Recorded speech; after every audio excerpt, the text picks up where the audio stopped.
of the things that Cavin Johnson has been given props for is his tendency to give opportunities to everyone in the team. We just saw Happy Mashiane being given a few minutes in the previous game, and we also saw that under him, Cavin Johnson, we've seen more and more usage of Nkosi Ngiphile Ngcobo. Now the question is, against Polokwane City, how is he going to line up? Who is he going to give opportunities and why? We'll talk about that and the tactics that the coach will potentially use. Hello and welcome to Coast Nation Fan TV. I am Pelo, I am your host, and this is Offense Meet and talk about Kaizer Chiefs. Amakusi Football Club. So now it's official. We all know that Itumeleng Khune is basically been suspended by Kaizer Chiefs, and he's also been stripped of his captaincy because of what he did. Everyone knows this by now, and I do think this is a good decision by the club, because you don't want other players to think and feel like they are bigger than the club. If you do something wrong, you must get punishment like any other player, which means Khune is definitely out of contention for tomorrow's game. But the player who is in contention for that game is Brendan Peterson and Bruce Bvuma. And Bvuma played after like a long time of not playing. The last time he played for Chiefs was against Sundowns, where we lost that game 4-0. And then he came back against Swallows and he looked assured and he made a wonderful save. So I do think that it would be unfair if he was now taken off after having such a good performance. So definitely I see Bruce Bvuma coming back in goal. Now, what formation are we going to use when it comes to the players in field? So the way I look at it, I think Johnson will stick with the 4-3-3. But it will always get interesting when we get into midfield. And I will tell you why in a moment. Now, at the back, obviously, with Ditlokwe still injured, I think he will still bring back Udove as a centre-back alongside Msimango. That seems simpler enough as a centre-back pairing for balance as well, because you have a left-footed Dove and a right-footed Msimango. Funny enough, Udove, I think it's also because of his injuries, he seems more assured and he plays much better as a centre-back, because since coming to Kaizer Chiefs last season, he was played as a centre-back, and then this season whenever he's played as a left-back, he played well against Sundowns, but in the other games it didn't look that assured. So I do think he will end up giving Ditlokwe a run for his money even when he comes back for that centre-back position. And when we go to right-back, you know, we talk about giving players opportunities, but one player that we have not seen been given opportunities is a player by the name of Dylan Solomons. And I don't know why he doesn't get opportunities. I really do not know. He just doesn't seem to be in the coach's plans. But I hope, because, hope will not hurt me, right? I hope he can be given an opportunity ahead of Frosler, because we have seen Frosler play a lot of times. And when they didn't play Frosler, they actually play Kunika. And that's not just Johnson alone. Tsegi did the same thing. So I don't know why Solomons is always sidelined. I really do not know. But I think it would make sense once again for Johnson to continue playing with Frosler, because, well, that has been his option. But personally, I would prefer Solomons to start. Left back position. Now, this is where I would say, oh, it's easy. Play Mashiane there, because you brought him on in the last game and you played him, but it didn't play left back. So under Johnson, it seems like Mashiane is seen as a winger. And yes, I know there's been this debate, where do you play Mashiane? And this is why I always say Chiefs needs to sort out their development, because here's what happens. The GDL just won a lot of things. The under-15s, the under-17s, the under-19s. They all won. Great. But the problem is they're playing a different system from the senior team. The senior team is going to play 4-3-3, but you go to the GDL, the development teams, like basically the Academy of Chiefs, the GDL was where they're playing. Gauteng Development League. If you look at the boys that are playing there, they will be playing sometimes a 3-5-2. And in a 3-5-2, there's no left back. There's a left full back, or left wing back, not full back, left wing back.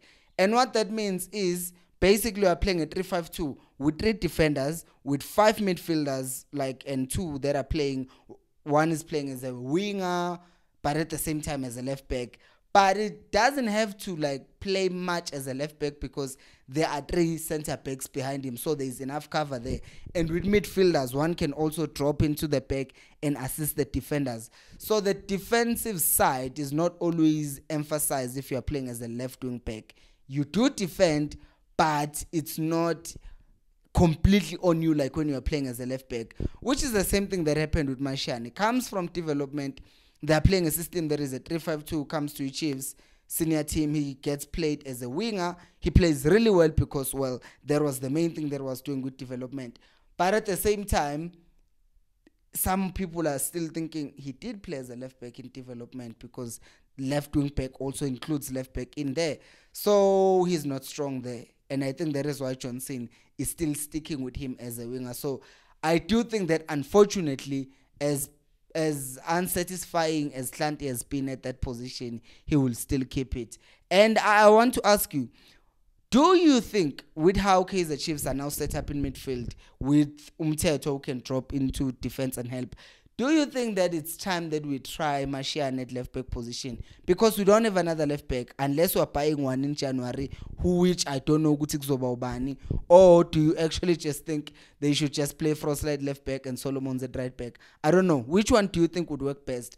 Play Mashiane left back and try to have him focus on his defensive duties as well.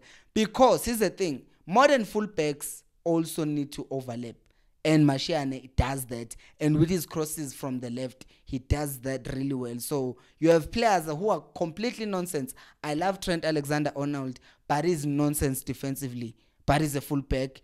And what they end up doing to compensate for him being so bad defensively, they actually have someone, either Konate or Matip, moving to the right to kind of assist him in his defense. And then they just push him in midfield and let him do more creative work there. So I don't know if Chiefs can try and find a way to kind of integrate Mashiane into the team, but still playing him at left back, because when you look at the front three, it's difficult to get game time there. While here with Hlanti, it's much easier. Midfield, this is where it gets interesting. Before it gets interesting, make it more interesting by just, giving that subscribe button a tap. Subscribe. For more content, guys. For more Kaizer Chiefs content where we just speak. Let's reach 21,000. You see me, I'm optimistic. I can see we're 19,500 subscribers as I'm making this video. Can we just make 21,000 by the end of December? Can we? Come on. Like, subscribe. Okay, now, and on TikTok, try it. Let's reach 30 there as well. Let's go. Like, follow. Okay, midfield. Now, in midfield, I have to start by saying this.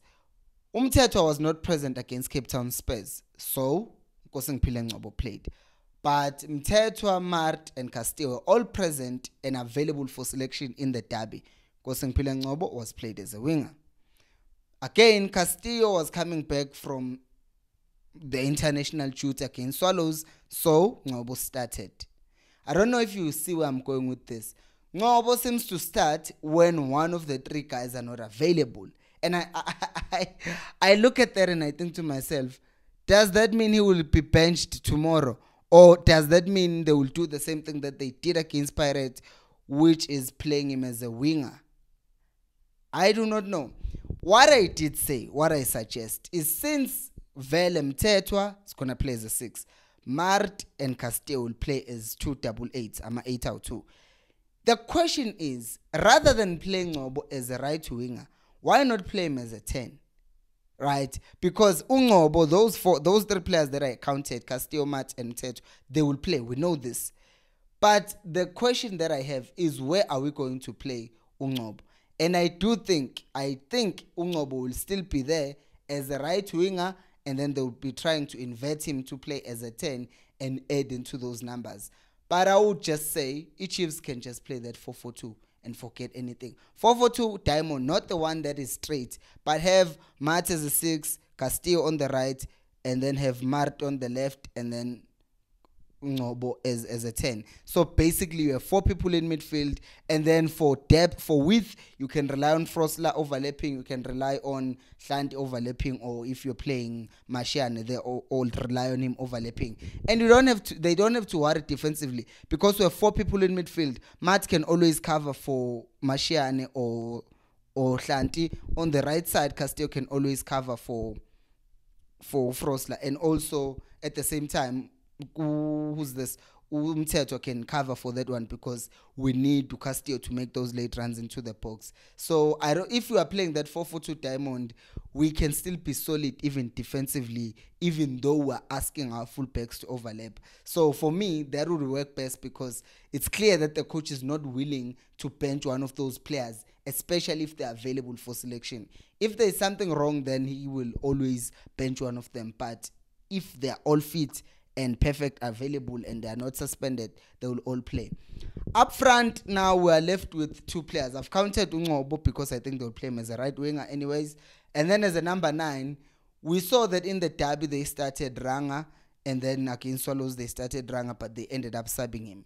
So he hasn't done relatively well in that game.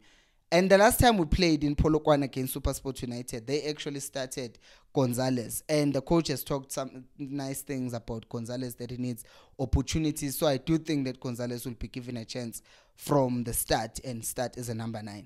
And then on the left wing, this is where I have an issue, because I saw someone saying on the comment section, which I'm not saying you are wrong to say that, someone saying Solomon's is good, work rate is fine, but his touches or his final product is not that great. And I worry about the next person I'm about to say, which is Upule Modi, because Upule Modi, I think, is still being used in a wrong way.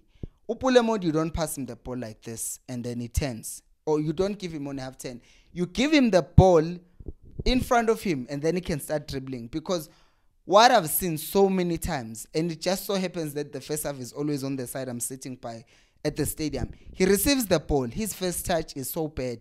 Like, I don't know why he's panicking so much. But to trap the ball, he struggles, Shem. He struggles so much.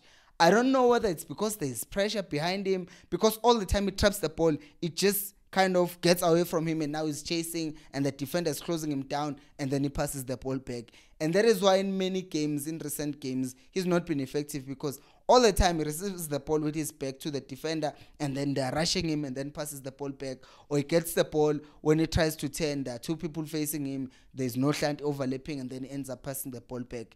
So for me personally, I think Umodi will still play. But me personally, I will play Mduduzi Shabalala, because we saw him against Arrows, the confidence that he had in that game and the impact that he had. So if you are still playing this 4-3-3 that you are insisting on playing, okay, fine. You can use Unjabulo Ngcobo, invert him in, and also ask Mduduzi Shabalala to get the ball invert. Because Mduduzi Shabalala doesn't mind receiving the ball in any way. So he can take on people. He is not afraid. We know that boy. There's no need for me to even try and explain how good he is. So for me, I'll play him, but I think the coach will still keep on playing Upule Modi. Who do you think, and how do you think the coach will set up? Who do you think will play tomorrow, and who would you like to see play tomorrow? And who do you think the coach will play tomorrow? Let me know down in the comment section below. Thank you so much for watching, and until next time, remember, Equals, I'll pay you more.